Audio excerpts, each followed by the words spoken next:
Plato said it best, "Wonders are many, but none is more wonderful than mankind." Yet we wonder if even Plato really embraced how wonderful and ancient is the history of mankind, and how eternal is man's thirst for knowledge. Cave art and its mysteries were created about 30,000 to 13,000 years ago, during the geologic age called the Pleistocene Age.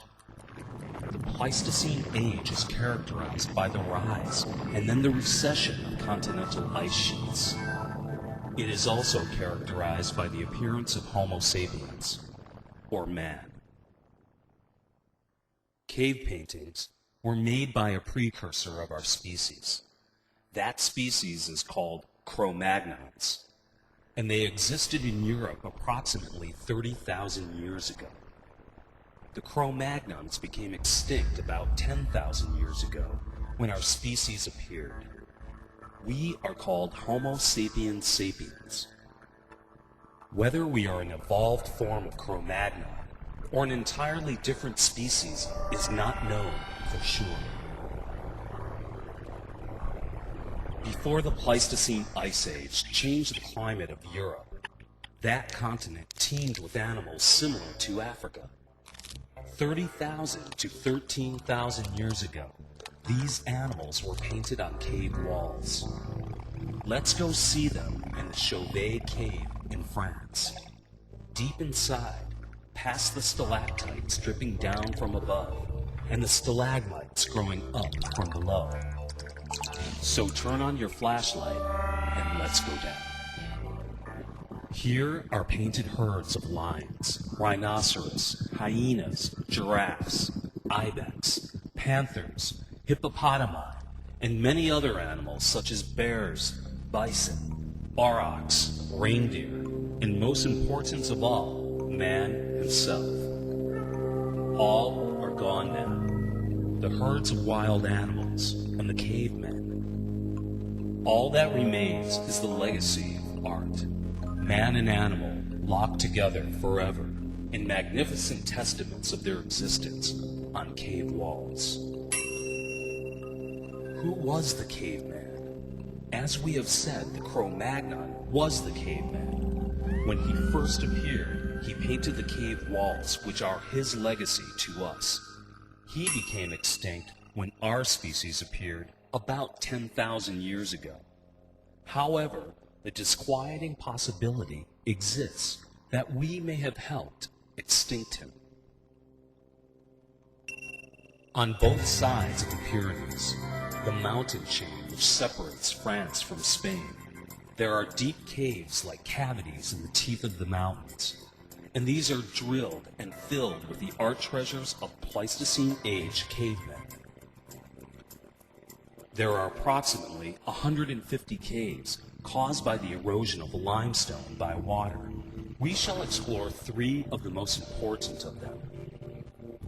The modern science of carbon dating can accurately assign dates if carbon is present in the sample, usually in animal or plant matter.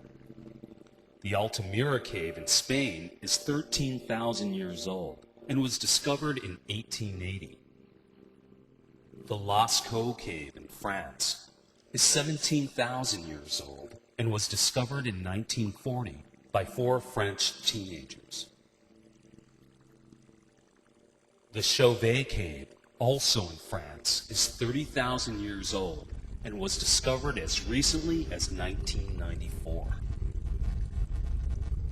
As Pleistocene man stood outside his cave and puzzled about his place in this mysterious and terrifying universe, he felt the climate changing.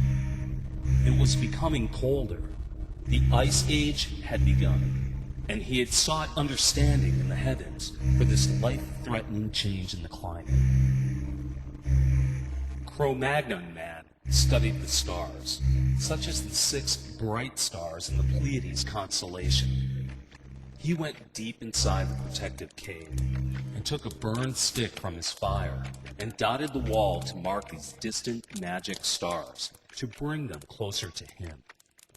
He blew iron oxide pigment from a tube around his hand to leave his hand signature. In 1940, 4 French teenagers horsing around discovered the Lascaux Cave in south-central France. Here is the magnificent Hall of the Bulls. 4 giant bulls, one about 18 feet long, dominate the space. Black, red, and yellow horses prance among them. A horned stag and bear blend into a giant bull's belly. Spread throughout are nearly 400 signs and symbols, but by far the most intriguing are the dots and how they are placed near certain animals. The 6 sparkling lights of the Pleiades in the constellation Taurus were beyond the artist's touch. His fingers could not reach that far, but his imagination could. Imagination can travel to the stars, and the distance is but a snap of the finger to the imagination. Similarly, in the Chauvet Cave, fierce animals growled and shivered outside, wanting warmth but terrified of the caveman's fire. The bears, reindeer, bison, even the hyena, the lion, the hippos, and the rhinos. Feverishly, the painter worked in the dim, flickering light. Perhaps the stars will know the reason for this cruel turn of nature, from warm to cold. To bring the stars even closer, the caveman placed star dots among the animals who will share his fate. You can imagine the painter, millennia ago, as he works on his creation, tense in nerve, sinew, and muscle, recording his world which teemed with magnificent beasts destined for extinction in the Arctic cold. You sense his urgency as he worked against the cold, the pressure of time tightening like a vice around him. Perhaps he was aware that his urgent message would be sent far into the future to people he would never know, who perhaps might not even be bone of his bone, but who might know the answer to the question he asked. The urgency of his message is implicit in his artistry. And then time ran out. The life was gone, and all was still in the caves for millennia. The remorseless flow of ice had won the battle. Only the genius of his painted world remains as a gift from his time to our time. In the Lascaux Cave, in a shaft known as Dead Man's Shaft, there is another star map. It is of the Summer Triangle. The Summer Triangle is 3 of the brightest stars in the summer heaven, Vega, Deneb, and Altar. The stars are painted in the small eye of a bull, the eye of a birdman, and the eye of a bird on a stick. So we see that our identification of this part of the sky stretches back many years before the Chaldeans began their study of astrology and astronomy. It now seems obvious that the ancient Chaldean astronomers grew knowledge from much more ancient sources. Across the Pyrenees Mountains is a cave in Spain, well over 13,000 years old. In the cave of El Castillo, near Altamira, is a mysterious curved pattern of 7 dots. No one connected the dots before a researcher at the University of Munich unlocked their mystery. He discovered that they represent the stars in the heavens. At El Castillo, next to the frieze of the hands, is a curve of 7 black dots. It is the star cluster, the Northern Crown. The artist proudly painted his palm signature next to it. Now comes another and curious surprise. Several hundreds of miles away from Spain's El Castillo Cave, in the Chauvet Cave in France, Jean-Marie Chauvet, the head of the discovery team, found a series of positive handprints. This is where the hand is colored in red ochre, as opposed to a negative handprint, where the hand itself has no color. But it is surrounded with red ochre paint dust blown through a hollow bone. The red ochre looks rusty. It is iron oxide called hematite. The surprise is that also in the Chauvet cave, as in the El Castillo cave, there is a series of red ochre handprints in a large animal, a bear or a cat. In front of the beast's nose is a curved circle of dots which matched up to the star constellation. What conclusions may we draw from this? Well, the handprints may be that of the hunting party who actually stalked and killed the beast. The colored prints may be those who survived, while the uncolored handprints may be those who did not survive the ferocious hunt. Either way, the desire was to record an event. The impulse to count and to create an alphabet was here in its pictograph form. And then, too, consider the concept of trying to state the absence of someone by using a negative handprint. This is a remarkable attempt to grapple with the problem of expressing zero, which is a problem of great mathematical complexity. The closeness of the stars in the northern crown may well be a dedication of the bear to the star spirit, an acknowledgement of celestial help in the hunt. Is this the dawn of ritual to instill courage against overwhelming odds? And what of the actual painter, the artist himself? He brought the distant star spirit closer. He mixed the bear fat and the iron oxide, and he painted the stars and the bear together on the cave wall for the whole tribe to see. He made the connection. He made the magic happen. The spirit of the stars worked through him. He was the shaman. Then what are we to make of a bison entirely covered by red dots? There is not even an outline, only star dots. It looks as if the animal has left its terrestrial identity and has become celestial, transformed from an animal into the spirit itself. In the absence of definite evidence, we are free to use our own imagination and to reach beyond the stars to man's longing for identity with his universe. The painter's techniques are simple. Soft stones are ground to powder and mixed with water to get the right shade of color. Iron oxide can be yellow, barn red, or brown. Manganese made black, brown, or violet. Brushes were made of hair or moss. Hollow bones were used to blow paint dust around hands.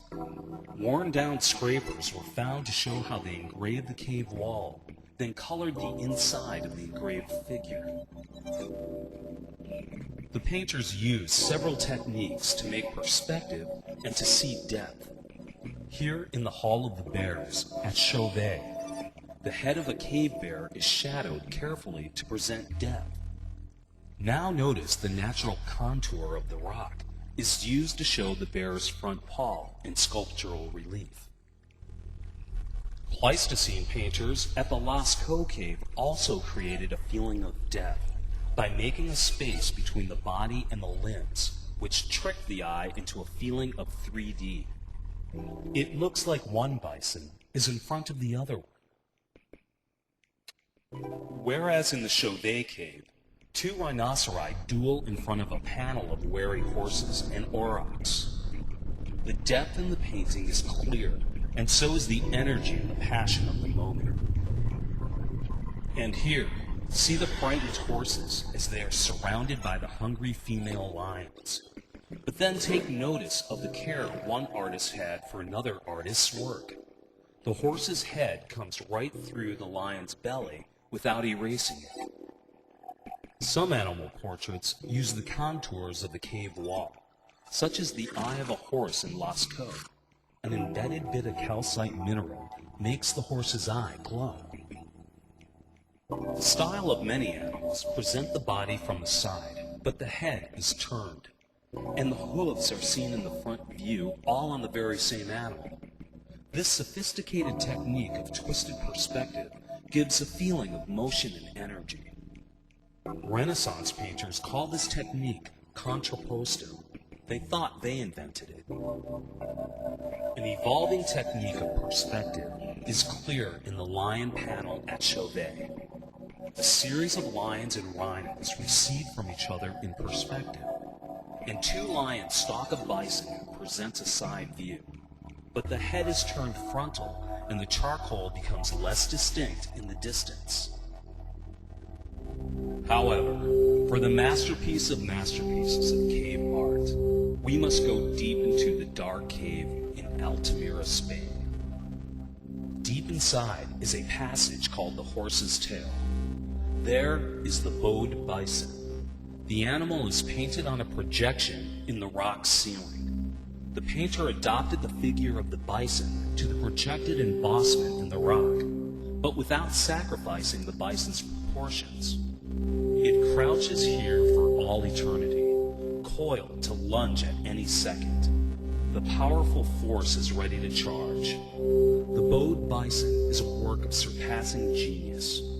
The man who executed this was a great artist.